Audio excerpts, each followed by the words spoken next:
Olha, eu acho que um bom alerta para você identificar um charlatão, vamos dizer assim, primeiro, promessas fáceis de enriquecimento rápido e garantia de determinada rentabilidade. Pronto, você já acende um alerta.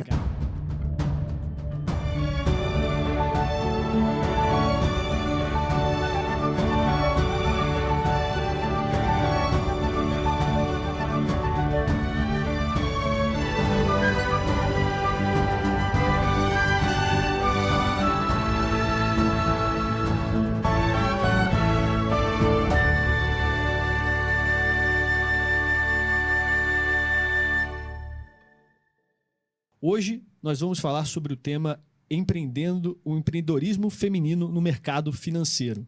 Aqui comigo tenho dois co-hosts, Maiara Correia, fundadora e CEO da Proxy, empresa de consultoria especializada em gestão de projetos, PMO as a Service, compliance e gestão de riscos e auditoria interna.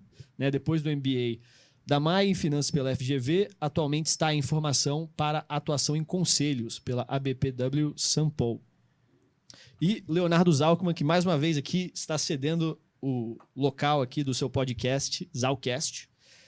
Leonardo, depois de passar por empresas como Fundação Estudar, WeWork, Cloud Kitchen, sempre na área de negócios, foi para a Suécia se especializar em inovação na Hyper Island University e iniciou a Zalcast Podcast, que tem a missão de transformar o potencial das pessoas em potência, cara. Eu adoro esse slogan. Fica forte, né? Fica forte esse slogan, cara. Obrigado pelo convite mais uma vez, LG e IFL. Prazer estar aqui, poder participar de mais desse podcast. Dois associados aqui do Instituto. Terceiro pé de música no Instituto já, Lu? Terceiro pé de música. E a nossa convidada especial, Luíse Barsi, que é sócia fundadora da AGF, Ações Garantem o Futuro. Analista CNPI, filha do Luiz Barsi, um dos maiores investidores na Bolsa, membro do Comitê de Auditoria da IRB Brasil e conselheira de diversas empresas de capital aberto, como Klabin, Santander e Eternit. Luiz, eu queria agradecer demais a sua presença aqui hoje. Eu acho que está completamente alinhado com o nosso público. O nosso público ele tende a ter um interesse bem grande no mercado financeiro. E eu acho que assim, a sua trajetória de tá empreendendo, criando uma empresa no mercado financeiro, eu acho que tem muito a agregar para essas pessoas que seja dos membros do próprio Instituto e da nossa audiência aqui que também está assistindo. Então eu queria, acho que um pouquinho daquela história de o que te levou a fazer a sua empresa, a AGF. Bom, primeiro agradecer o convite, prazer estar aqui, conversando sobre esse assunto que eu vou confessar para você que eu jamais imaginaria estar falando, empreender. Até porque eu só descobri que eu estava empreendendo quando eu comecei, porque quando você começa a fazer as coisas e o AGF, o Ações Garantem o Futuro, nasceu de forma tão natural, fruto do que eu já, foi do que eu já fazia. Foi um projetinho que naturalmente evoluiu. Não foi nem projeto, não tinha business plan, não tinha nada, assim. Eu simplesmente fui para a rede social e me juntei com o Fábio, com o Felipe, a gente gravou um curso, não era nem parecia um lençol verde atrás, uma coisa horrorosa, com um iPhone. MVP, já sabia os conceitos naturalmente. Exatamente. Então foi um MVP completamente ali capenga, A gente nem sabia o que estava fazendo e acabou dando muito certo, Então, boa parte das iniciativas que são genuínas, que têm propósito, acabam indo para frente, independentemente da perfeição de como começa, Eu cresci numa casa, Só para explicar por que eu nunca imaginei. Assim, a minha relação com o mercado financeiro, ela é completamente umbilical. Então, tanto o meu pai, que é o Luiz Barsi, quanto a minha mãe também trabalhavam, os dois trabalhavam em corretora, Minha mãe, como outras milhares de mulheres brasileiras, parou de trabalhar para cuidar da família quando eu nasci, e meu pai, obviamente, continuou. E eu nunca me imaginei fazendo outra coisa que não investir, ou ajudar as pessoas a investir, E eu comecei a carreira como analista. Então, eu era funcionário de uma corretora, eu assinava as carteiras recomendadas, especificamente a carteira fundamentalista, de dividendos, enfim, são as carteiras, eram as carteiras principais de uma corretora média, eu tinha um time lá pequeno de analistas, enfim, e foi lá que eu comecei, Então, eu sempre estava do outro lado, então, atendendo o investidor de varejo. E eu cresci com meu pai me dizendo o seguinte, o que é melhor? Você ser uma grande dona de um pequeno negócio ou uma pequena dona de um grande e já consolidado negócio que já paga dividendos, você não vai precisar pagar imposto, se preocupar com funcionário. é uma dor de cabeça muito menor. Só que é uma forma de empreendedorismo, sim. Porque são poucos aqui no Brasil que têm esse apetite ao risco de pensar no longo prazo. Né? Então, o risco que se corre é sim um risco alto, você tem um alto potencial, obviamente, também de retorno, né? Certo.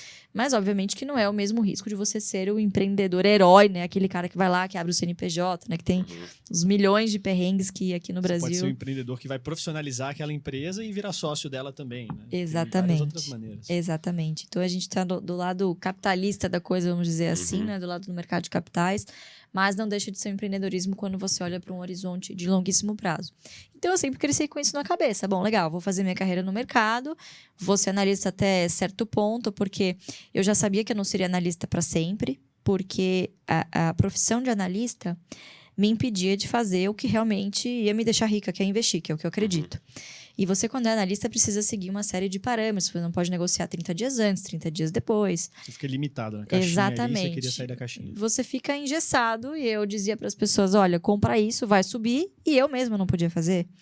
Então, era um negócio que me incomodava desde o dia 1, mas eu sabia que tinha, né? Eu precisava de começar de alguma maneira. Então, foi a melhor maneira que eu encontrei, porque eu tinha mesmo aquele negócio da sola de sapato, de analisar.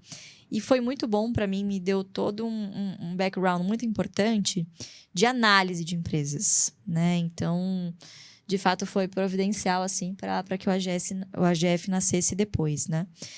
E aí, isso era 2019, eu já estava incomodada com isso de não poder negociar.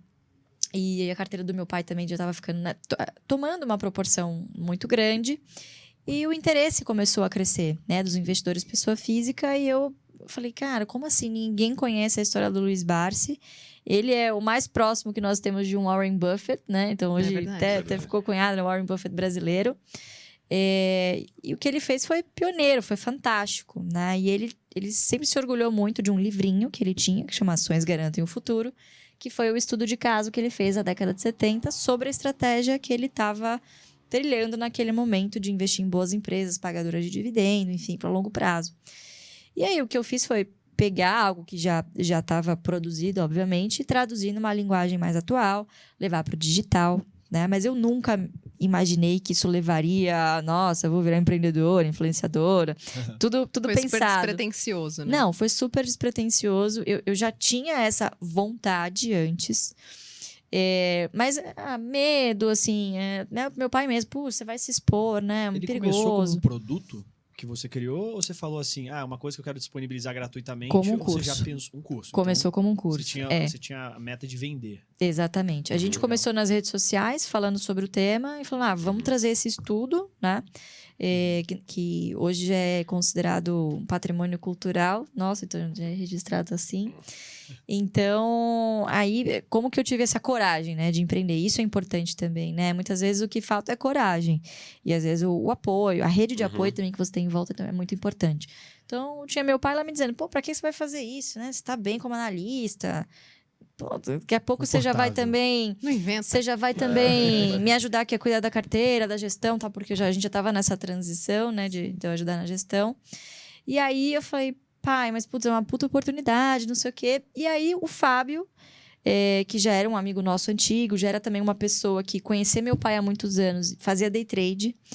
E quebrou algumas vezes, estava super desiludido com o mercado. E aí conheceu meu pai, marcou um horário. Meu pai atendeu, ele falou, não acredito. O Fábio tinha 17 anos. Meu pai atendeu, falou pra ele sobre a estratégia e ele falou, não, daqui em diante eu vou seguir. Seguiu e, assim, mudou de vida, sabe? Então, assim, a gente conhece várias histórias Curou de pessoas que... Que legal. exatamente. A cura do day trade. A cura, exatamente. A pílula, né? Tomou, tá curado, maravilhoso. E o Felipe também, que é o outro sócio, a mesma coisa. Ele era um grande executivo de uma empresa ligada ao 3G Capital. E ele estava insatisfeito com a vida de executivo, queria partir para alguma coisa mais relacionada ao mercado financeiro, que era a grande paixão dele. E aí, meio que o universo conspirou para que essas três pessoas estivessem ali, naquele momento, completamente despreparadas, tá? Ninguém estava preparado porque estava por vir. E toparam o desafio. E fomos. Eu acho que eu queria até perguntar nesse sentido. Qual foi o momento que você falou, você teve a coragem de falar, vou largar a minha vida de mercado financeiro e vou me jogar de cabeça ali? Esse é um bom ponto. Não, foi quando a gente abriu a rede social do Ações Garantem o Futuro, eu criei a conta e comecei a falar, em uma semana o negócio viralizou e todo mundo, nossa, que legal, o pessoal aqui do Barsi, tal. E aí o negócio já foi muito grande, né? Porque já tinha o interesse, mas o que a gente sentia falta?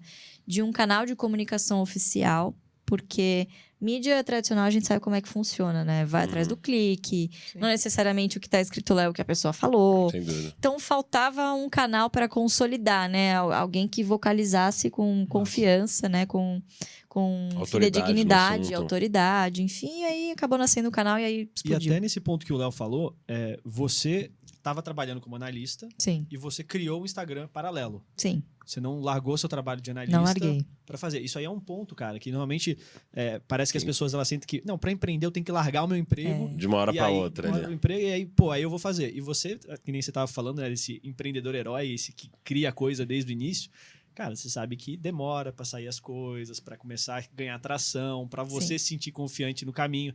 Então, o Ícaro de Carvalho, ele fala bastante disso, né? Do trabalho depois do trabalho, de, cara, começa isso como o seu segundo trabalho. Isso mesmo. E aí depois, conforme você já vai ganhando tração nesse, se você de fato fala assim, cara, tá fazendo total sentido eu me dedicar nisso, aí você faz esse shift. Aí você deixa o seu trabalho, né? Não é aquele negócio de você, simplesmente fazer, não, eu vou empreender, tchau pro emprego, tchau tudo. Isso aí pra mim é fuga. Exatamente. O seu foi, estratégico. E de 2018 para 2019, tava começando aquele boom de influenciadores digitais, bem no comecinho mesmo. Então, assim, a corretora não se importou. Eu falei, olha, tudo bem, eu abri um Instagram aqui meu mesmo pra falar de mercado. Não, imagina, pode fazer, sem problema nenhum. Pedi permissão, deixaram. Eu falei, beleza, né? Porque também obviamente ninguém adivinharia onde isso daria, né? E aí, nos intervalos de mercado, quando eu tinha alguma brecha durante o pregão, né? Eu tinha horário para sair, mas não tinha horário... tinha horário para entrar, mas não tinha horário para sair. Então, quando terminava todas as minhas tarefas como, né, da corretora, aí eu ia fazer... o segundo round, né, do Insta, tal, da empresa. A gente começou mesmo a pensar no curso tal em janeiro de 2019, mas o AGF nasceu efetivamente em abril desse ano e em setembro eu pedi demissão. Então foi ali que eu tomei a decisão.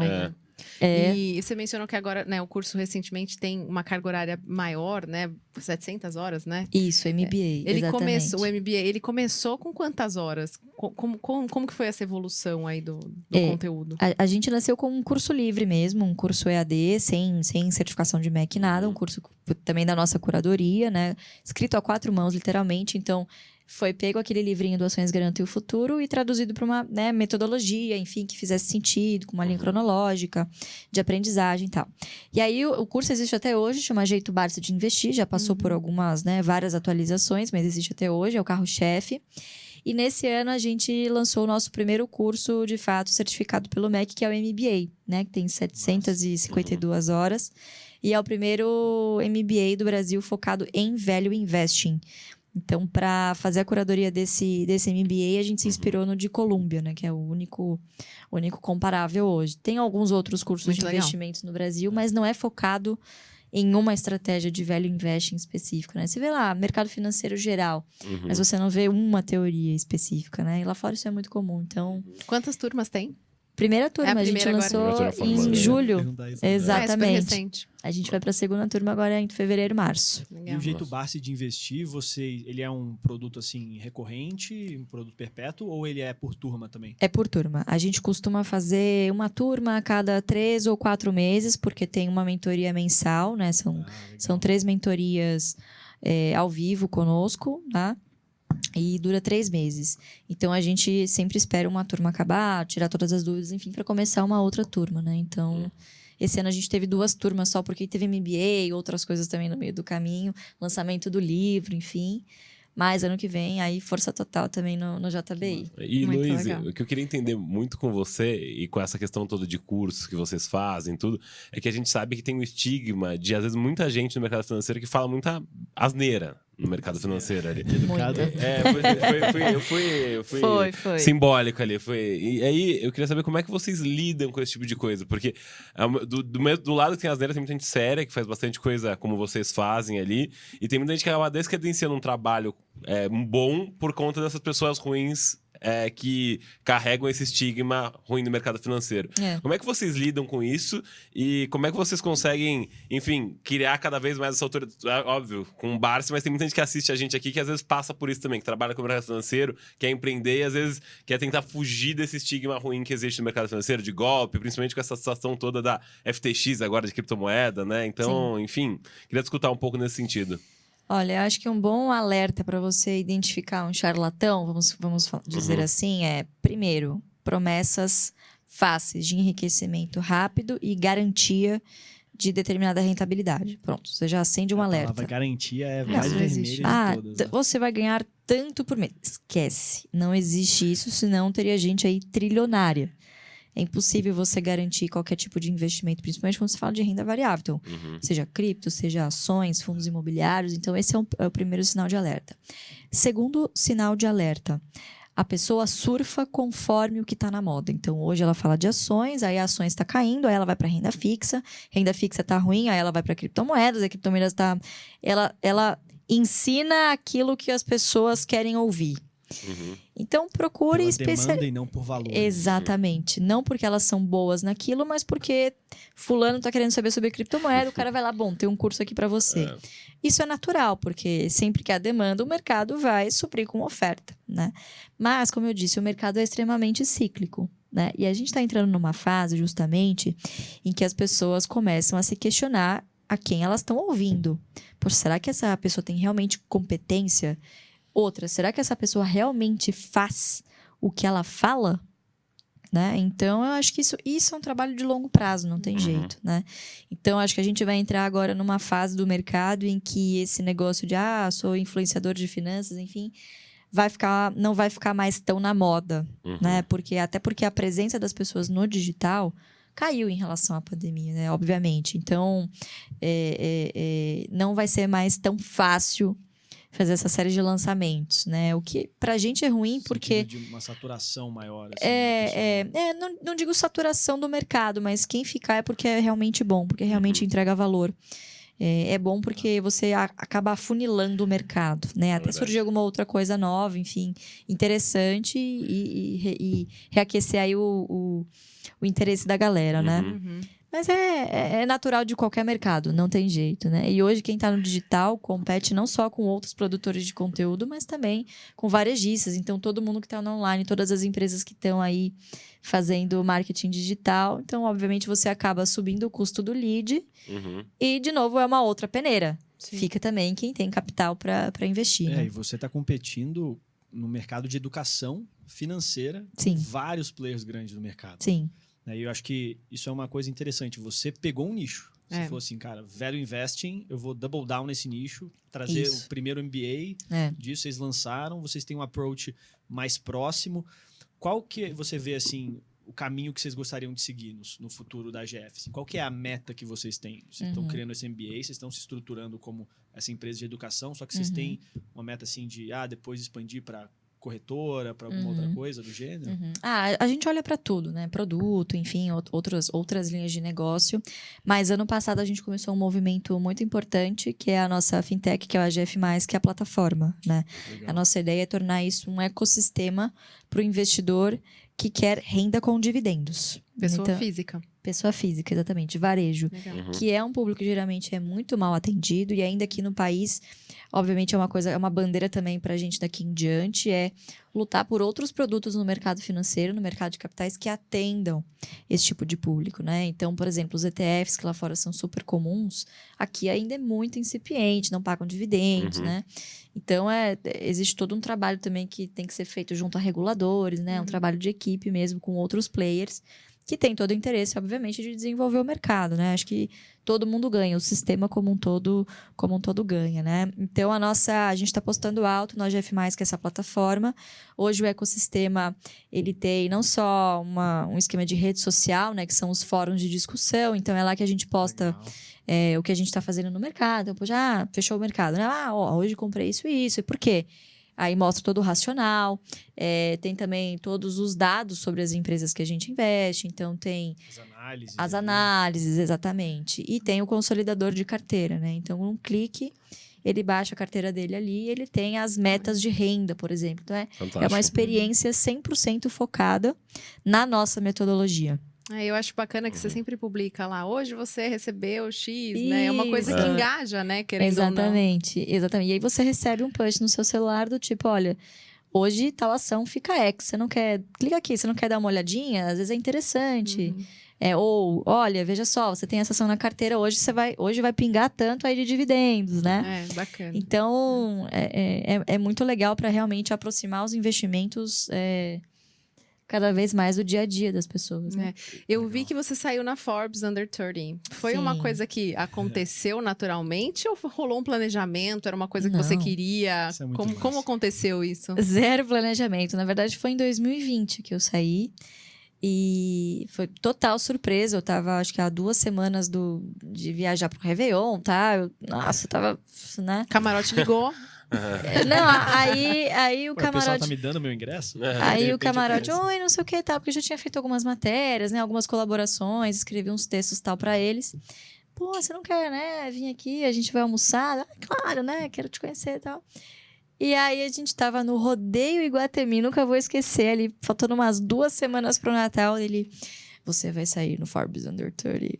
Boa. Que demais. E aí, Deixa que eu naquela pago hora, o a vontade de almoço. gritar, Nossa, pular, que né? massa. Muito legal, muito bom. Nossa, obrigada. Você tem que fingir costume, né? Finge É uma costume, ótima exato. notícia pra receber no rodeio. Exato. Que legal. Nossa, e foi que legal. demais. Não, pra Ó, começar, o alguém camarote vai- te mandar uma mensagem É. te chamando pra almoçar. Ah, deixa eu ver minha agenda. Não me fiz de difícil, não. Falei, não, amanhã, se você O quiser. horário que você quiser. Exatamente. E é muito legal, né? Porque, assim, não é só uma massagem no ego, mas eu acho que é um reconhecimento também, né? Sem dúvida. Obviamente, críticas sempre vão surgir. Eu tô acostumada com isso, do tipo, só tá lá porque é filha de fulano, né? Mas não... Hoje em dia isso não me incomoda de maneira alguma, porque eu tenho consciência de que cada um tem uma missão, né? A dele, obviamente, foi infinitamente mais difícil do que a minha, foi criar, ele foi o pioneiro de tudo isso. Mas a minha missão, e hoje tá muito claro para mim, é disseminar isso, né? Tornar isso um legado em Distribuição. que, exatamente, em que o sobrenome hoje é uma marca. Então, dúvida. Barsi, você fala Barsi, você pensa em dividendos, investimentos, ações. E manter esse nome, né? Porque abre Claro. portas, mas as portas é aquilo que você falou, com a mesma velocidade que elas se abrem, elas se fecham também. Então você Sim. tem que entregar e atender ainda mais as expectativas, Legal. né? E a nossa ideia com o projeto também é que o sobrenome se tornasse uma marca e a marca se tornasse, obviamente, maior do que as pessoas, maior do que o CPF Sem individualmente. dúvida. Sim. Né? Porque o propósito que tem por trás é muito legal. Tem uma estratégia ali comprovada de mais de 50 anos que deu certo e tornou uma pessoa bilionária, tornou várias outras pessoas bilionárias no mundo, né? A única diferença do que ele fez foi fazer isso via bolsa. Exatamente. Então quando tem, de novo, né? Quando tem propósito, você tem ali... o nosso negócio é um negócio extremamente reputacional, né? Então, são coisas que a gente preza muito. E, Luiz, vamos falar que você falou bastante que vocês estão querendo criar a corretora de vocês, a fintech, tudo. Pelo jeito, Plataforma, né? plataforma. Isso, a gente já tem a plataforma pensando em outras E o pessoal, coisas para o o ecossistema. pessoal vai agora. poder investir em fundo imobiliário lá ou não? Lá vai ser proibido? Porque eu sei que os Barsi não tem muita abertura com fundos imobiliários, não gostam de fundos. Até o podcast número 6 que eu gravei do Zalcast foi sobre a entrevista que o Luiz Barsi falou sobre o conto do vigário, Olha ser um só. conto do Sei, vigário, sei. os fundos imobiliários. Então, coloquei até nessa tela aqui, fiz, e trouxe 2 pessoas do mercado para falarem sobre o tema.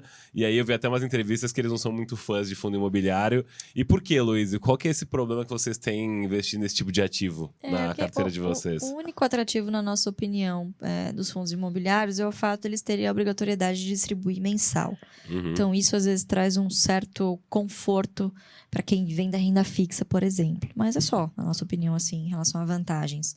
Eu vejo o fundo imobiliário como meio que um passo antes da pessoa investir em ações. Mas o dia que ela descobre o potencial das ações, tanto em geração de renda quanto em multiplicação de capital, eu não tenho dúvida que ela não vai querer outra coisa, né? Uhum.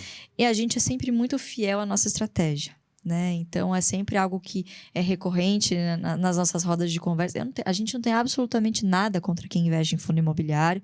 Acho que é uma opção muito pessoal de cada um, mas eu falo de ações. Você faz o que você Lógico, faz, né? walk the talk Exatamente. ali. Como é que eu vou botar fundo imobiliário na plataforma? Porque, obviamente, isso acaba causando outras demandas. Legal, você vai ver o fundo imobiliário na plataforma. Mas e os dados? Compra ou não? que eu faço? Uhum. Né? Você está pensando na experiência do cliente Claro. e no alinhamento que está ligando o ponto com o que você está fazendo de Value Invest. Exatamente. Então, é muito difícil também de você saber agradar a todos, né? Então, quando você escolhe um nicho, não dá para agradar a todos. Você tem que fazer paz com isso Uhum. e falar, olha, muito obrigada pelo seu interesse, mas meu produto não é para você.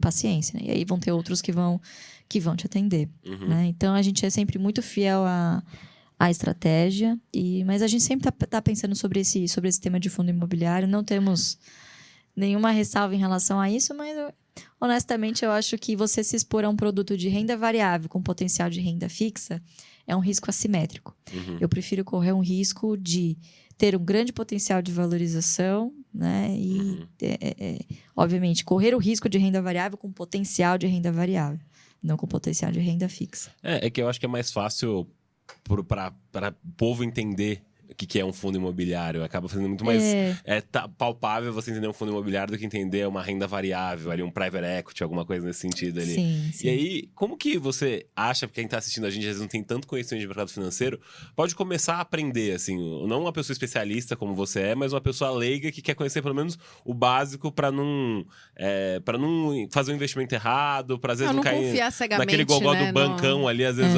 aquele gerente do Itaú liga para ele, nada contra o Itaú, não sei, mas às vezes liga, não, me ajuda a comprar um CDI aí que não tá rendendo nada. Como é que a pessoa pode se informar com esse tipo de coisa, além de seguir você no Instagram, seguir seus conteúdos aí, Luizy? Eu acho que ter uma visão muito bem planejada das suas finanças pessoais é um primeiro passo muito importante. Uhum. Eu sempre digo o seguinte: tudo que sobra no final do mês, e aí, obviamente, investir é uma missão para quem não está endividado. Então, primeira coisa é quite suas dívidas o mais rápido possível e trabalhe para que você, obviamente, ganhe mais e consiga fazer sobrar mais Excelente. no final do mês, claro. Legal. Chegando, cumprindo essa missão, você vai dividir o que sobra no final do mês em 3 caixinhas. A caixinha do curto prazo, que é aquilo, tanto o dinheiro que você vai deixar ali na conta corrente para um lazer, né, para os gastos do dia a dia, e uma reserva de emergência. Então, eu gosto de falar pelo menos 6 meses de salário ali guardados na reserva de emergência, porque emergência não escolhe CPF, não tem hora para acontecer. Acontece, né? A segunda caixinha é a caixinha do médio prazo. Então, é a caixinha dos seus objetivos e sonhos. Então, sei lá, vou casar no ano que vem, pretendo fazer um intercâmbio, alguma coisa do tipo, né? Que, obviamente, são metas também importantes para... É para isso que a gente trabalha também, não é só para investir para o futuro, né? É para ter realizações também. Então, é a caixinha do planejamento de médio prazo, em que também isso fica na renda fixa, mas você pode se dar o luxo de ter outros produtos com carência maior, portanto, com uma rentabilidade mais interessante do que coisas de liquidez diária que ficam ali na caixinha do curto prazo. Certo. E aí, sim, a terceira caixinha do longo prazo, que é bolsa, fundo imobiliário, criptos, enfim, que é renda variável daí, né? E só ressaltando a sobriedade do que você está falando, né? Você está falando assim, renda variável, que é uma coisa que você trabalha, de ações garantem o futuro, você está falando assim, cara, você, investidor novo, se preocupa isso na terceira caixinha. Sim. Pense em outras coisas antes. E eu acho que essa sobriedade é que, realmente, pegando, até fazendo o link com aquela primeira pergunta, de tipo, o que faz a pessoa não cair no conto dessas pessoas? Você não está garantido. Você está, cara, dando um planejamento para a pessoa, essa segurança dela entender quais são os passos. Exato. Então, e hoje viver de renda é um sonho que a maioria das pessoas tem isso na cabeça e querendo ou não, um caminho mais fácil é muito sexy, né? Muito mais sexy do que economiza o dinheiro. Em vez de você trocar de carro esse ano, não troca, né? Então, é isso. Se você pudesse, pensando aí nessa pessoa que não conhece nada do mercado financeiro e pensa, quanto que eu precisaria ter investido para eu poder viver de renda e ter uma vida tranquila morando numa cidade como a nossa? O planejamento é sempre de trás para frente. Então, quanto você desejaria receber em média por mês? Sim.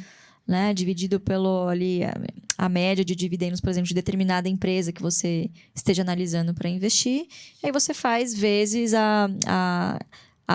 o preço dessa ação para saber quanto que você precisaria desembolsar. né? Então, é sempre uma conta de trás para frente de metas de ações. Obviamente que esse cálculo a gente tem todo na plataforma, porque você precisa levar em consideração. Vocês têm essa calculadora? Tem Onde que o nosso telespectador Uma pode vez acessar? eu fiz um negócio desse, sabia? Eu quase chorei, gente. Eu falei, não, acho que é melhor eu voltar a trabalhar mais. Com 2 gêmeos ainda pra criar, né, Exato. Mai? Mas olha, isso é engraçado, né? Eu sempre digo que você consegue comprar uma aposentadoria hoje, né?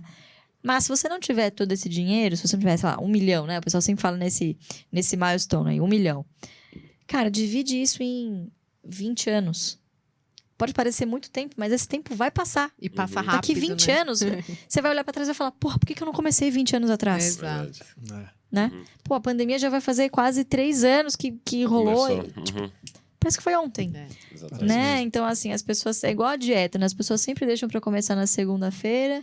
E aí, a segunda-feira chega. Ah, não, depois eu faço, depois eu sempre vejo. assim, Então, obviamente, quem é jovem tem uma grande vantagem a seu favor, que é o tempo. Tempo. Às vezes não tem uma outra vantagem que as pessoas mais maduras têm, que é a grana que sobra.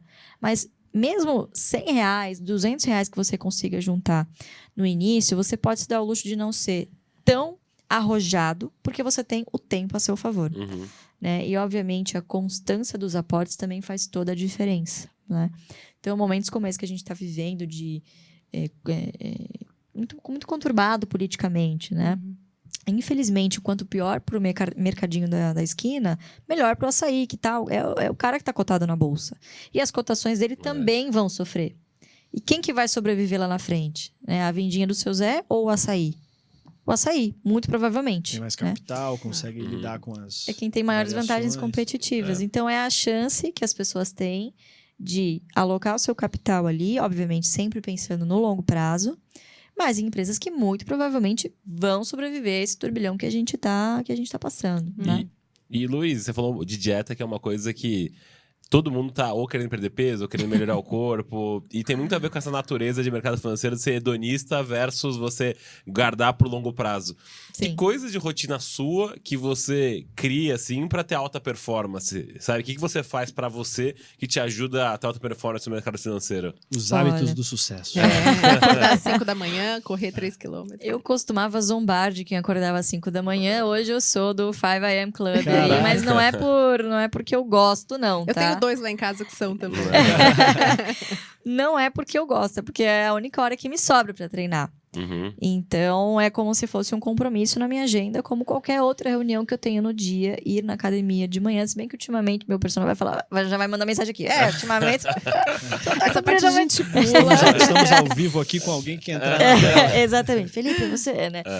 E aí, mas o que eu sempre tento fazer é cumprir esse compromisso comigo mesma. Né? Não sei se vocês sabem, mas eu eliminei 28 quilos. Nossa. Caramba.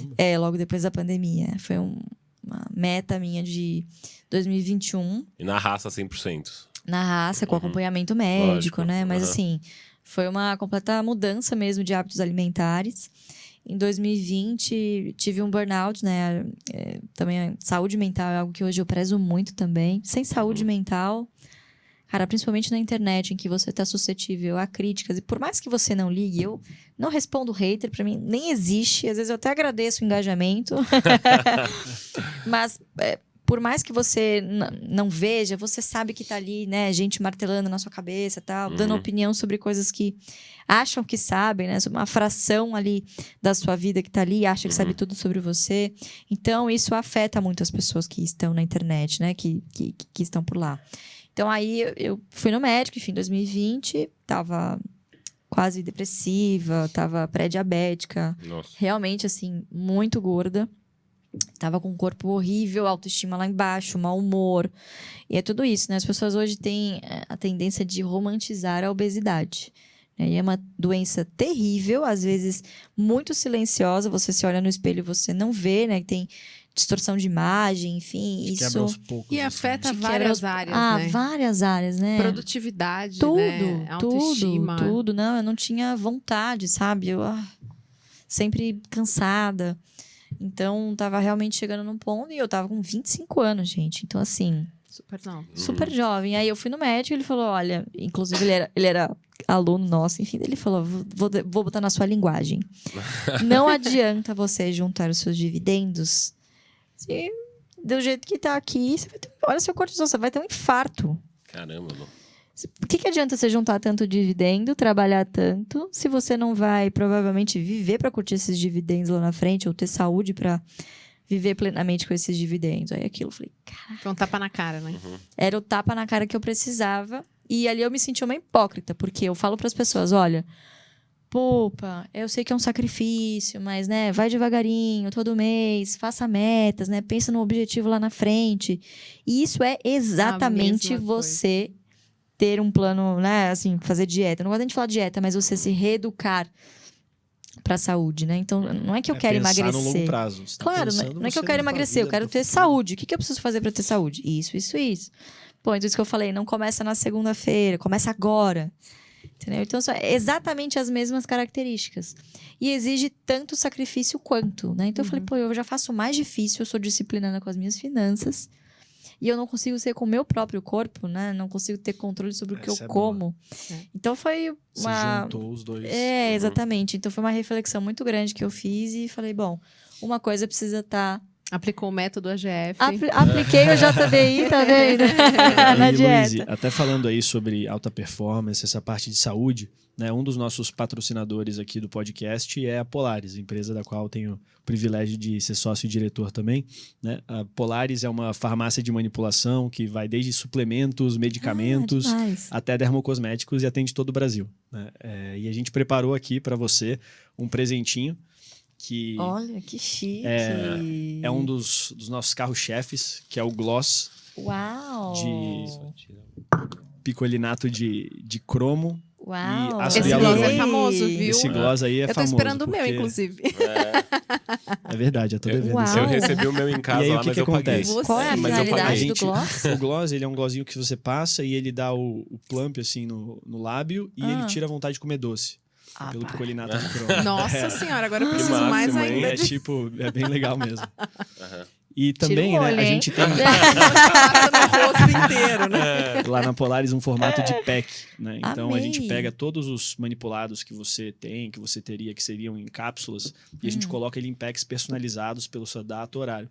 Então um dos presentes que tá aí é um cartão que depois você tem gratuitamente aí um manipulado que você quiser fazer com a gente, sem problema, Amei. in the house. Nossa, que é bem amei. personalizado para você. Amei, de verdade, obrigada. Eu vou fazer aqui o merchan que eu pedi em casa, meu Polaris. Cara, experiência maravilhosa também, viu, Lu? Aí, parabéns aí, muito bacana. Muito legal, parabéns, Todo adorei a mundo na ideia. alta Um monte de performance, manipulado. isso aí. E Lu, voltando para esse papo aí de saúde que você falou aí e tudo, você chegou a comentar que você teve aquele momento ali de autoestima, que você foi procurar um médico ali e tudo. E aí, acho que você gera muita conexão, porque todo mundo olha você nesse momento exposta, se dando super bem ali, e fala, nossa, ela não teve problema nenhum, ela Só chegou viu lá, e foi Filhinha de fácil papai, esse processo já cresceu, ali, sabe? né? Treinado. Então, eu queria te perguntar, porque se fala muito de work-life balance no mercado, né? Porque eu tenho que ter qualidade de vida, tudo. Sim. Como é que você consegue hoje combinar work-life balance? Você acredita que dá pra ter work-life balance como o pessoal prega ali? Você consegue equilibrar todas as frentes da sua vida? Saúde, enfim, financeiro, pessoal. Como é que você equilibra ou você acha que é cíclico aqui? São ondas? Tem hora que você vai estar trabalhando mais, hora que você tá trabalhando menos. Como é que você equilibra isso cara, hoje? Assim como a felicidade, né? É impossível você estar feliz 100% do tempo, né? A mesma coisa você encontrar... Acho que o grande desafio é justamente você conseguir balancear isso, né? O que eu tento fazer é... Às vezes, algum mês que não esteja tão atribulado, eu não gosto de tirar férias longas. Eu não consigo ficar 30 dias. Não, Deus me livre, não consigo. Não consigo, já tentei, não consigo. Mesmo em janeiro. Então, o que eu faço eu tiro pelo menos uns 5 dias por mês. O que eu faço? Saio numa quinta, volto na segunda de manhã. Então, pelo menos fica só a sexta-feira fora e já dá uma boa ajudada, dá uma baixada na adrenalina. Mas é ciclos. Por exemplo, Volta no pro MBA, eixo. foram 3 meses...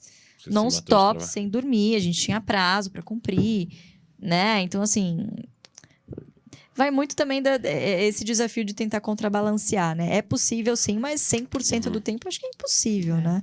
Porque às vezes o pessoal romantiza, fala, nossa, eu quero ter o tempo todo work-life balance. Eu quero poder malhar, quero poder ter alta performance no trabalho. E tem hora que você vai estar trabalhando mais, hora que você está trabalhando um pouquinho menos, que você vai acabar comprometendo alguma frente da sua vida ali.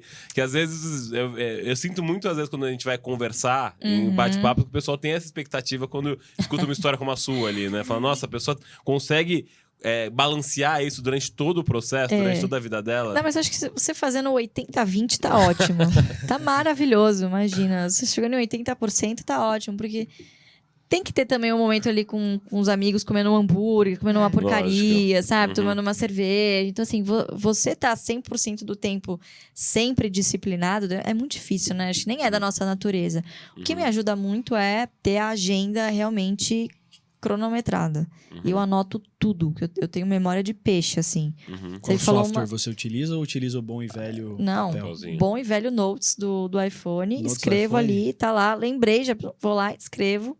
Tanto que eu falo, se alguma coisa acontecer com as minhas notas, eu tô morta. Não sei quem eu sou, não sou gente. Então, eu anoto absolutamente tudo. Não funciona, já tentei vários aplicativos, vários sisteminhas, mas eu gosto mesmo é de colocar lá nas notas do celular e vou tocando, né? E tem o Google Agenda também, que já vai direto, então tenho tudo cronometradinho. Luiz, eu acho que a gente tocou bastante nos pontos, assim, falando sobre você, no sentido de, tipo, seus hábitos, como você se diferencia nisso. Só que você hoje está na frente, aí liderando uma empresa de 38 pessoas. E aqui no Instituto de Formação de Líderes, a gente se interessa muito por essa parte de liderança, né? De tipo, como que é estar nessa parte? Como que você diria que é o seu estilo de liderança? Olha, eu vou te dizer que eu não nasci para ser gestora. Isso assim, faço a minha culpa. Então, lá na empresa, como que a gente lida com isso? A gente tem as cadeiras muito bem definidas, né? Então, delegar, eu acho que é uma coisa, assim, fundamental para você conseguir dar conta de tudo e para deixar o seu negócio crescer também, né? Eu acho que quem é empreendedor, fundador e tá também como executivo na empresa, esse é um grande desafio, né? Então, é você delegar para os outros, mas você não conseguir delegar, ser esse centralizador, na verdade, é o seu atestado de incompetência de conseguir passar, né? Justamente de limitação, né? Exatamente, de uma própria limitação sua de passar isso adiante, né? Sem isso não tem escalabilidade, que é o nome do jogo, né? Quando a gente está falando de startup, fintechs, enfim. Então, hoje eu fico mais numa parte institucional. Não tem jeito mais um cordão umbilical com a parte educacional da empresa. Então, supervisiono pessoalmente junto lá com a equipe. A gente tem uma rede educacional, enfim, que cuida da parte de treinamentos, MBA, enfim. Mas eu acabo me envolvendo porque a marca Barsi, querendo ou não, é o meu sobrenome também. E acaba se tornando um negócio pessoal, né? Mas aquilo não pode consumir a sua agenda inteira. Então, hoje eu não tenho, assim, uma função na empresa, é algo mais institucional, como sócia mesmo. Mas o Fábio, o Felipe e o Jean, enfim, que é mais o nosso sócio de tecnologia, são eles que ficam mais à frente das operações. Exatamente. Aí, pro ano que vem, um desafio nosso também é tirá-los mais também do operacional e todo mundo ficar mais num papel institucional, de conselho, enfim, porque eu acho que a empresa vai crescer muito, se Deus quiser, no ano que vem. Isso faz bastante sentido, assim, porque normalmente eu vejo as pessoas, elas têm dificuldade de delegar quando elas sentem que, elas fariam melhor aquele trabalho. Só que quando você, que nem nesse seu caso, você contando assim de vocês três, vocês estavam em posições complementares, certo? Vocês tinham perfis complementares. Então você olha para um negócio e fala assim, esse cara sabe fazer isso melhor do que eu. Total. Eu acho que vem muito dessa humildade. E aí o seu perfil, assim, você tá numa parte mais estratégica mesmo, né? De não ter visão, de você saber direcionar para onde esse nome, todo esse conteúdo que foi, né? Você tá como uma guardiã desse conteúdo, né? E aí você tá com essa antivisão como líder, e aí você tem o trabalho, que não é um trabalho fácil, por mais que as pessoas achem, que é de transmitir isso e conseguir passar, né, as tarefas e o direcionamento para as pessoas executarem em cima disso. Porque quando a gente delega, a pior coisa que tem é quando a pessoa ela vai e faz e fez uma outra coisa do que você queria. E aí você fala assim, eu tenho que replicar. Então você puxa o erro para você de que não, de fato, passou aquela parte. Exatamente. Mas é legal. E você também trabalha no conselho de empresas gigantes. Sim. Quantas horas tem seu dia? Eu equilibro vários pratos. E puxando esse tema de conselho, era uma pergunta que eu queria fazer assim, hipoteticamente, né? Assim, vamos pensar a mulherada que está estudando para conselho, né? Formação de conselho. Que dicas você dá, né, para começar a sentar em cadeiras de comitê, de auditoria, de conselho? Excelente pergunta. Qual é o caminho para isso, sem ter um sobrenome tão pesado assim? No meu caso, a entrada foi fácil, mas a permanência permanência não foi nada fácil, viu? Eu vou te falar que, obviamente, o meu primeiro conselho foi uma oportunidade que o meu pai me deu, né? Mas eu estava Qual que foi o primeiro? numa experiência ímpar, foi na Unipar. Fui Legal. conselheira fiscal da Unipar em 2016, foi como eu comecei. E ele precisava de alguém para representar, ele falou, não, vai você... confio, tal, você já é analista, então E vai aí, saber... como você lidou com essa pequena responsabilidade? Não pequena, né? Não, pra começar, pega um Eu- cara Da aqui. Luiz Velasco. Como é que foi isso? Foi, não, Então, foi essa não, que a- hoje em dia, fala assim, vai lá, vai, me representa. Tipo, dele, Conselho não, você vai dar fiscal. conta, você já é Caraca. analista. É isso que um conselheiro fiscal faz, né? E, de fato, o conselheiro fiscal, ele fiscaliza, como o nome sugere, né? Todos os atos da administração. Então, você tem que ter uma atenção muito grande a documentos, né? A procedimentos. Também tem um contato direto com o comitê de auditoria, né? Então... E, ó, obviamente, a aprovação das ITRs ali trimestrais. Fora as agendas mensais que são um pouco mais variadas, né? Então, é um comitê que fiscaliza. Então, ele já meio que analisa o que aconteceu no passado e delibera, obviamente, as demonstrações financeiras e diz para o acionista, olha, acionista, essas demonstrações estão prontas para que você aprove aqui na Assembleia, né? Basicamente. Então, é uma agenda, é uma responsabilidade muito grande, mas não consumia tanto tempo da minha agenda e foi importante também para eu aprender a estar do outro lado, né? E para desmistificar várias coisas na minha cabeça. Em 2016 ainda era muito incipiente esse papo de mulher em conselho, diversidade de gênero, geracional, né? Como Então- você foi recebida? Ó, eu fui recebida bem assim, obviamente, sempre, né, as pessoas me olhando, pô, será que ela é capaz e tal, mas quanto a isso eu estava tranquila, né? Eu adoro história, assim. Como que é uma história, assim, que você conta de superação num conselho? Como foi a primeira reunião do conselho? Quando você gente, sentou na nossa. mesa. Deixa eu vou confessar um negócio pra vocês. Eu tava tão nervosa e eu tomei tanta água pra, né, diluir e tal. E são reuniões de horas, enfim. Eu falei, meu Deus, será que pode sair pra ir no banheiro? E eu fiquei segurando, e eu, meu Deus, eu não aguento mais. Aí, graças a Deus, um outro conselheiro levantou. Eu falei, se eu vou também, não sei o que. Eu tentei dar uma disfarçada, mas assim, horas segurando pra ir no banheiro. Eu falei, meu Deus, já pensou que vergonha na pude ir no primeira banheiro, reunião. Mas é muito engraçado, né? E é o tipo de coisa que não interessa qual curso você faça, é uma dinâmica ali que é muito mais de soft skills, do tipo você saber ter uma leitura dos outros conselheiros, entender como que mais ou menos cada um joga. É um jogo meio político, né? Não tanto no conselho fiscal, mas mais nos conselhos de administração. Então, por qual acionista cada um é indicado, é independente, não é, né? Então, tem muito mais essa habilidade interpessoal do que necessariamente hard skills, né? Porque gente boa em finanças, enfim, tem de monte, né? Sim. Mas, enfim, aí eu cheguei no conselho e eu tava numa situação um pouco ímpar, porque eu era uma conselheira independente, porém herdeira do acionista. Nossa. Né? Então, uma coisa meio esquisita. Não muito comum na época, né?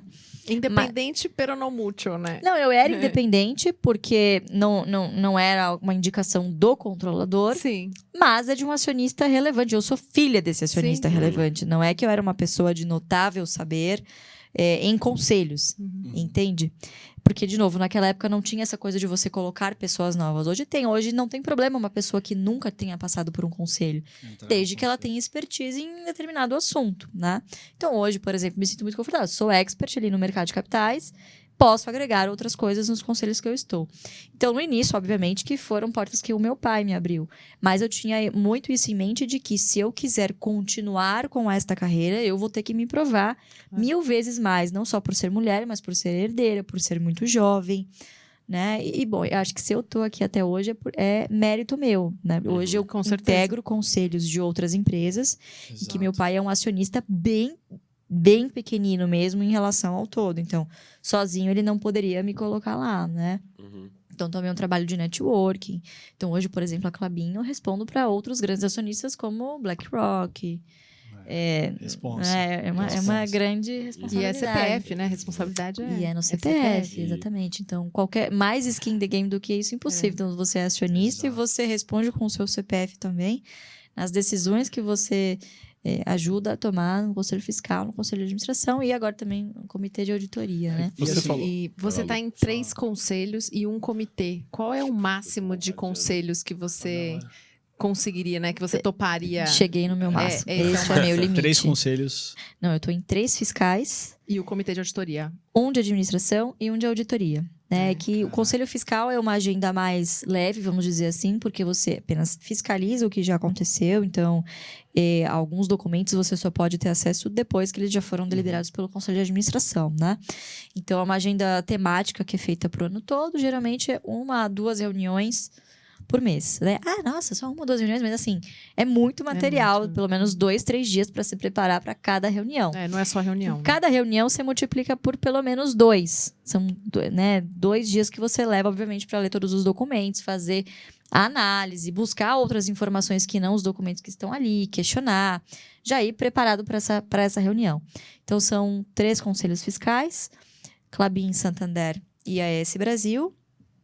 Mais recentemente, o comitê de auditoria do IRB, né, que está sendo extremamente desafiador. E o conselho de administração da Eternit, que eu estou há 5 anos. 5, então. 5 anos, que é o meu conselho mais antigo. E foi, assim, uma grande escola para mim. Foi o segundo conselho que eu entrei. O primeiro de administração, que é uma empresa hoje atualmente em RJ, Recuperação Judicial.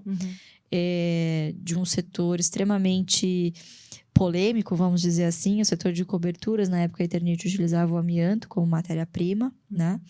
Então, foi uma tempestade perfeita. Então, ali eu era uma jovem conselheira de uma empresa entrando em recuperação judicial, cuja principal matéria-prima foi proibida. Nossa. Então, assim, foi uma loucura. Boa parte da agenda era para falar sobre assuntos jurídicos e como proteger o próprio patrimônio.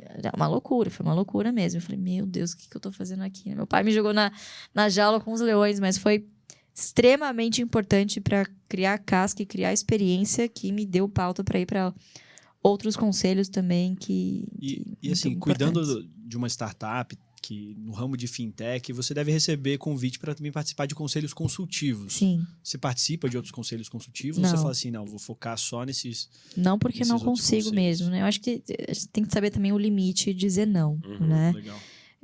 Não adianta também pegar várias funções e não exercê-las plenamente, né? Então, hoje estou no meu limite de conselhos. Ano que vem devo até revisitar para ver como que eu fico, né? Porque realmente cheguei no meu limite, a empresa crescendo. Também estou à frente da gestão do patrimônio familiar. Então, a gente está num processo de sucessão. Enfim, então, muita coisa acontecendo ao mesmo tempo.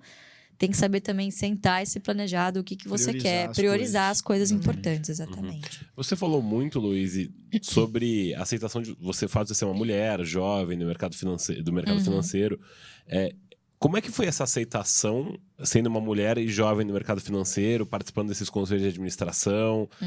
Você falou bastante sobre o fato de eu ser mulher, porque imagino que teve também o desafio desse tipo de aceitação nesses conselhos. Sim. Como é que foi e que dica você dá para quem está assistindo, que é mulher também e quer entrar nesse tipo de conselho? Boa. Olha, eu digo assim, né? De novo, eu entrei por indicação, mas eu fiquei por competência. Então, eu acho que o desafio pelo fato de eu ser herdeira era tão grande que ele sobrepujava em muito o fato de eu ser mulher. Então, assim, nunca me incomodou, nunca foi um problema pra mim. Se era um problema pros outros que estavam na mesa, mas o fato de eu ser mulher nunca me atrapalhou, eu nunca enxerguei isso como um desafio, entende? Porque o fato de eu ser Seu herdeira outro desafio era muito Era maior. muito que era esse. muito maior, com Você certeza. justificar a sua presença ali. Exatamente. Então, eu sempre tentei me cercar, me munir, obviamente, de coisas, de cursos, enfim, conquistas que as pessoas olham e falam, bom, isso aqui não foi o pai dela que deu, isso aqui, né? Ela que foi lá e correu atrás, né?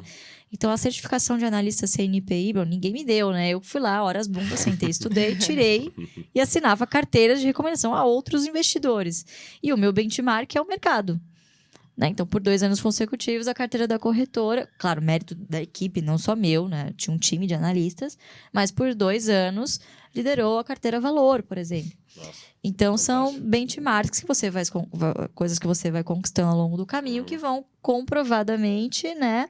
Reforçando, validando a sua competência.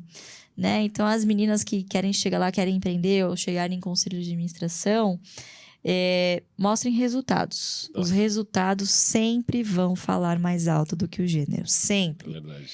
De longe, né? Tem uma frase do Beto Sicupira que a gente falava muito na Fundação Estudar, que ele falou que não tem bunda na cadeira que bate produtividade. Exatamente. É isso Se mesmo. você 10 horas... tudo bem, você pode ser muito efetivo em 10 horas. Se você trabalhar 8, mais 2 horas muito bem, você vai ser mais efetivo. Então...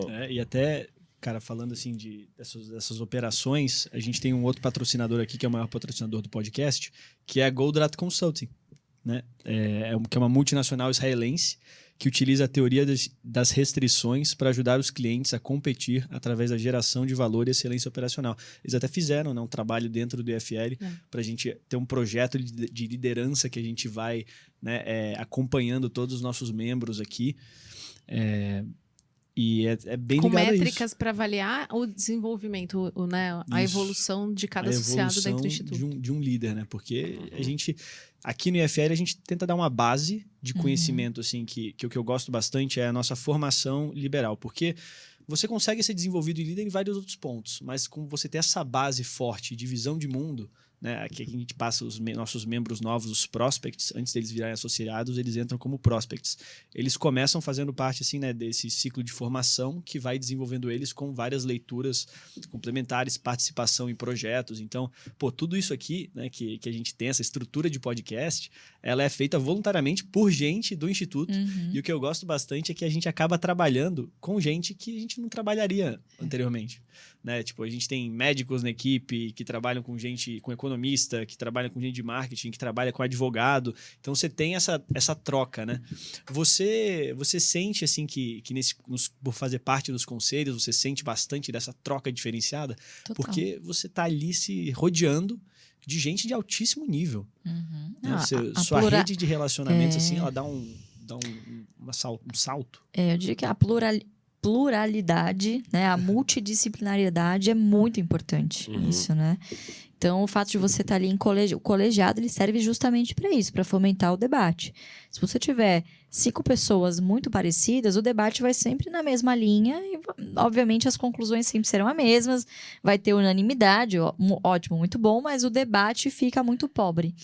Né? Então, acho que a capacidade das empresas que estão cada vez mais olhando para isso é realmente de olhar, de formar um conselho que seja eficiente, mas que tenha ali uma pluralidade de experiências, não só de gênero, mas de experiências. Então, hoje, pessoas que não são só formadas em ADM, contábeis, economia, engenharia, geralmente eram essas figurinhas carimbadas, que foram ex-executivos da companhia ou prestaram consultoria. Hoje não, hoje as empresas estão olhando para outras formações complementares, por exemplo, marketing. Então, a procura por profissionais de marketing tem crescido muito, né? E, obviamente, que a cobrança por parte dos investidores por maior diversidade está falando muito alto, né? É um assunto que está muito, muito em voga. A B3, inclusive, colocou recentemente para pauta, né, de discussão pública, enfim, uma política de pratique ou explique, né? Que se você não tiver pelo menos uma mulher, um outro representante de alguma outra minoria, você vai ter que explicar por que você não tem representantes desse tipo no seu conselho, no seu alto escalão de diretoria ali de executivos, né? Então, quer dizer, é uma demanda que vem do mercado e que as empresas vão atender conforme isso, obviamente, mexe no bolso. Sim. Então, se você tem acionistas que estão deixando de investir em empresas que não têm mulheres em conselho... E isso já acontece. É um problema. Acontece, principalmente com investidores institucionais, investidores estrangeiros, que isso já tem... É uma conversa que já acontece de uma maneira muito mais madura lá fora, né? Então, é sempre quando mexe no bolso, obviamente, que as empresas vão buscar se movimentar nesse sentido. Falando em bolso, posso fazer uma pergunta bem objetiva? Sim. Que foi um tema de discussão lá no final de semana, na minha casa, amigos, churrasco, conversando. E Magazine Luiza, né? Nos últimos anos tiveram muitas aquisições, muitas movimentações, mudança da estratégia da companhia. O que você diria para quem tem bastante ações na Magalu? Qual futuro você vê para a Magalu? Pode pular, pode pedir ajuda para os universitários. É muito complicado, né? Porque, assim, toda e qualquer coisa que eu possa falar pode ser Usado contra você no usado futuro, contra né? mim, não entendido como uma recomendação de compra, recomendação de venda. A gente não olha para varejo, a verdade é essa. É um setor com barreiras de entradas baixíssimas. Então, obviamente que não qualquer um pode virar uma Magazine Luiza, mas você tem aí vários players globais, inclusive. Hoje não existe mais fronteira. Então, você tem, por exemplo, um Mercado Livre que hoje, na minha opinião, é quem está na frente desse movimento. Né? Uma empresa argentina, inclusive. Então, o jogo que a Magazine Luiza está jogando é um jogo extremamente difícil e, segundo, um jogo de margens extremamente apertadas. Terceiro, um jogo em que você não controla boa parte das variáveis que afetam o seu negócio. Então, você ser uma empresa plano, né, assim que eles se definem, é muito difícil. Você criar esse ecossistema e deixar o seu cliente ali interagindo lá dentro, né? Você tem... Enfim, é um negócio difícil. Principalmente quando você compra muitas empresas, você faz muitas aquisições, é um desafio de você integrar tudo e criar sinergias ali entre os negócios. Estava mais fácil com uma taxa de juros a 2%. Uma taxa de juros a 13,75%, você já começa a ter problemas estruturais. Começa a ficar muito mais caro de você implementar isso. E eles estão fazendo a transição, né?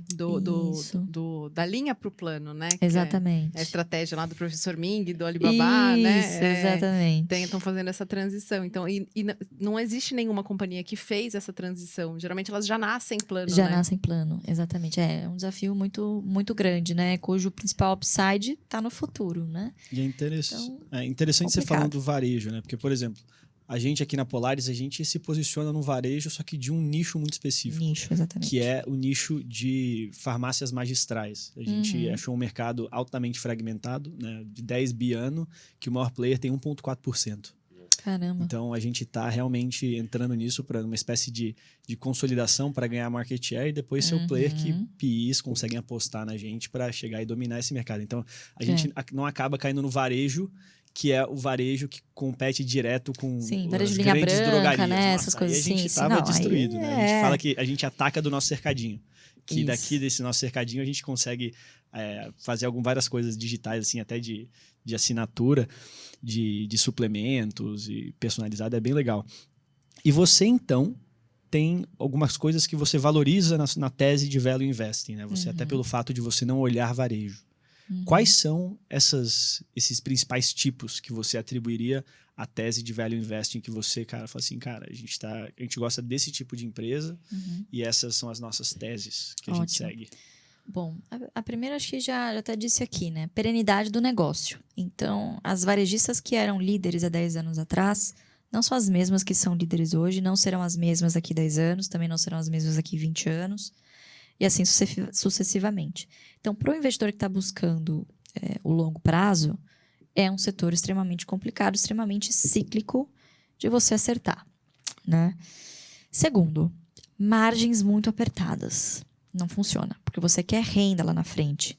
Eu não quero uma empresa que um dia, talvez, quem sabe, consiga pagar dividendos com muito esforço. Eu quero um negócio que tenha uma característica tal que gere fluxo de caixa suficiente para investir em si mesmo e remunerar o seu acionista agora.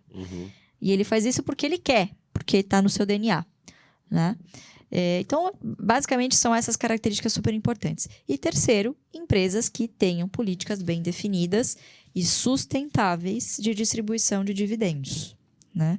Então, poucos setores acabam se encaixando.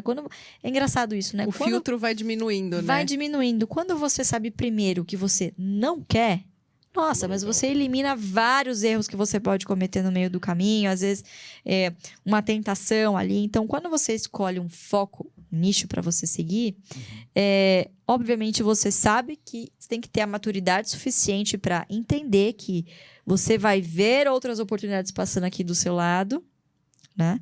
Mas você não vai poder agarrar, porque você está focado. Porque não está no teu mapa. Exatamente. Né? O caminho é esse. Exatamente. Então, às vezes, até o empreendedor, né, acaba caindo nisso de querer expandir demais para outros mercados que ele enxergue como uma boa oportunidade, acaba esquecendo ali o seu core business, em que se ele tivesse feito feijão com arroz muito bem feito, tivesse se capitalizado, tivesse uma robustez, aí sim ele poderia olhar para outros horizontes, mas não, né, acaba perdendo um pouco o foco. Então, investir em ações é exatamente a mesma coisa. Eu tenho um objetivo, renda. Quais são os setores que se encaixam ali? né? Outro fator importantíssimo no Brasil quando você olha para longo prazo é a inflação. Então, eu quero estar em negócios que tenham o poder suficiente de repassar a inflação. Então, vira e mexe, por exemplo, você recebe a conta de água lá na sua casa. Vai explicar, liga para a Sabesp e fala: oi, Sabesp, tudo bem? Olha, eu achei que tá muito caro esse mês, não vou pagar tudo isso. Tá bom, não paga então. Você não vai ter água na sua casa. Né? Então, a gente gosta de categorizar isso como o BEST. São 5 melhores setores para se investir para o longo prazo e para dividendos. BEST: bancos, energia, seguros, saneamento e telecom. Os setores de utilities, né? Em que reúnem todas essas características, né? Principalmente repassar a inflação no longo prazo para os seus resultados. Consequentemente, o dividendo é uma métrica real. No longo prazo, ela é corrigida por inflação. Né? Então, é um excelente investimento, é um investimento real para você se proteger da inflação no longo prazo. Então, aí até nessa linha que você falou, ó, de empresas que dão lucro e dão dividendos a curto prazo, a gente teve, nesses últimos anos aí, muita correção no mercado de venture capital ali, né? Várias startups que acabaram tendo que fazer layoffs, esse tipo de coisa. Você acha que é uma coisa que veio para ficar, essa correção do mercado aí? Ou você acha que a gente vai ter essa enxurrada de dinheiro no Brasil de novo como teve? Porque a gente viu nesse ano aí que passou layoff na Loft, layoff Quinto Andar, layoff, enfim, Cloud Kitchens. Todas essas empresas aí que tinham muito dinheiro de VC acabaram tendo problemas sérios aí depois de pessoal. Como que você enxerga isso como analista de equity aí, o Luiz? Cara, isso é um problema de excesso de liquidez, né? Toda vez que o mercado passa por um excesso de liquidez, você tem muito dinheiro disponível, você está disposto a pagar mais caro por algo. Então, obviamente, isso é sempre uma consequência, a alocação de capital é sempre uma consequência dos juros reais. É sempre assim, sempre será assim. Então, hoje a gente está com juros lá em cima, obviamente, o retorno esperado do investidor acaba sendo maior, ele se torna mais conservador e ele começa a olhar para esses negócios em que antes ele só se importava com o crescimento do bottom line, agora não. Esse bottom line precisa estar positivo lá embaixo. Senão, eu não tenho perspectiva ajustado a esse valor presente de quando eu vou receber o meu capital de volta. Né? Então, assim, voltando ao exemplo de Magazine Luiza, né? O PL, que pode ser considerado uma espécie de payback, né? Cara, Magazine Luiza chegou a estar negociada 300 vezes PL, 300 vezes lucro. Nossa.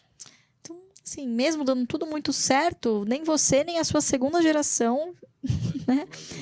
Teriam esse dinheiro de volta. E então, essa é a assim, principal questão das fintechs também, né? Das exatamente. startups, que é muita fé, né? A gente tem que acreditar muito Exatamente. Então, assim, foi um movimento, uma época muito disruptiva pelo qual a gente passou, né? Mas eu acho que agora o ciclo de aperto monetário que a gente está vivendo vai dar uma chacoalhada e, obviamente, vai sobreviver aquelas empresas que efetivamente não só resolvem dores genuínas, mas que estiverem preparadas ali para também rentabilizar todo o investimento que receberam, né? E, infelizmente, a gente sabe que poucas vão sobreviver. Né? Inclusive, grandes empresas do qual duvida-se que existe essa perenidade. O Uber, por exemplo, há muito tempo os analistas lá fora questionam a continuidade, o risco de continuidade da empresa. Assim, nunca deu lucro.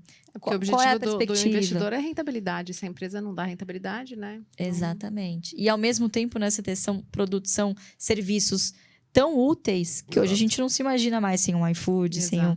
Então, são ondas, né? São ondas de inovação, né? Schumpeter fala muito sobre isso, ondas de inovação.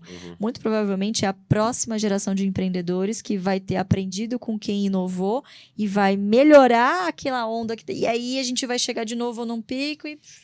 voltar. Né? Tudo são ciclos, né? Então... E, Luiz, pra gente encerrar aqui, você tem uma bagagem. Você, assim, tem uma empresa de educação financeira, que você lidera, de certa forma, essa empresa, né? Sim. Na antevisão dela. E você se formou e se consagrou uma líder. Que livro você tem para recomendar para a nossa audiência que foi um livro importante na sua formação como uma líder? Olha, eu vou falar para você, nunca fui de ler, sendo bem honesta, livros sobre liderança. Foi algo que a gente foi aprendendo ali no dia a dia. Na experiência, porque você, quando está empreendendo e você não sabe que está empreendendo, assim, então nós três estávamos lá, co-fundadores de um negócio e tô ali falando sobre ações e eu que também tirava o lixo do escritório, lavava a louça. Então, assim, você meio que tem que ter a humildade de saber que por um tempo você vai fazer tudo. Então, o Fábio cuidava dos lançamentos, o Felipe cuidava da parte jurídica, da parte de gestão, tal. Então, foi algo que eu fui aprendendo com o tempo, literalmente, né? Um curso que me ajudou bastante, eu fiz em 2020, estava ociosa, a gente já estava quase saindo no meio da pandemia, estava começando a voltar as coisas presenciais, eu fiz o G4. Vocês conhecem, Legal. né? O pessoal do Sim, Thales, sim. então acho que são Ele já parceiros esteve aqui até. no podcast, o Thales. Ajudou bastante, assim, nessa questão de liderança, né? Então, Qual pessoal... curso deles você fez? De liderança? Eu fiz o G4, fiz o principal mesmo, mas o Thales fala muito sobre liderança, enfim, né? É o Nardon, o Thales. O Nardon também, nossa, sou super fã do Nardon, cara. O cara é muito bom. Nossa, ele é muito bom. Ele foi num evento uma vez com a gente, foi muito bacana mesmo. Ele é ótimo, ele é muito bom. Então, assim, foi tudo meio que... Nessa parte não tive nenhuma ajuda de livro, não. De formação formal, você teve, assim, esse curso de liderança, foi você olhando, assim, falando, putz... É que eu acho que ela tem um exemplo em casa É, fenomenal. o mentor dela, O Luiz Barsi, acho que ele é um exemplo de liderança, um cara que serve pra caramba, a liderança servidora ali. Aquele é muito simbólico. Quando eu vi o vídeo dele, eu tava até falando, dele bordando lá a camiseta dele, pra mim foi muito simbólico. Tem que a Luiz postou, o Luiz Barsi, bilionário, uma camiseta, ele tentando arrumar a camiseta lá dele pra não estragar, assim, sabe? Ele nem um pouco preocupado que vai estar conservando a camiseta que ele tem há, não sei quantos, 10 anos, 20 anos, imagina, Luiz. Anda de metrô, né? Faz coisas que nem a gente fantástico. às vezes. Eu digo pra ele que a gente faz um MBA por dia com ele, que independente do tempo que a gente passasse, não daria pra compilar isso num curso, né? E a verdade é essa, né? O desafio do educacional é justamente esse, você preparar a pessoa para colocar em prática tudo que ela aprendeu, né? E a gente sabe que, infelizmente, nem todo mundo faz isso, né? Então, é um desafio bem grande aí do mercado. E além do conteúdo, também tem o nível de absorção de cada um, né? Exatamente. Mas sabe o que é engraçado, né? Eu sou analista, sempre investi em mercado financeiro. E se me dissessem que eu iria abrir uma empresa de educação, eu ia falar, imagina, eu tô ficando louca, porque eu nunca investiria nesse setor na bolsa.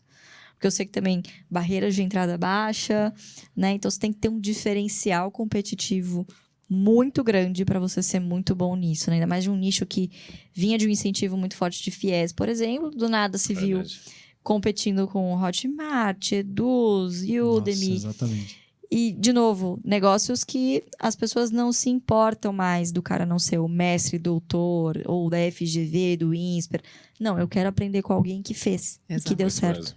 E esse cara não precisa ser um docente. Ele precisa ter me entregado o resultado. Então, também é um outro desafio do mercado que eu tô, né? Então, como eu disse, é um negócio extremamente reputacional.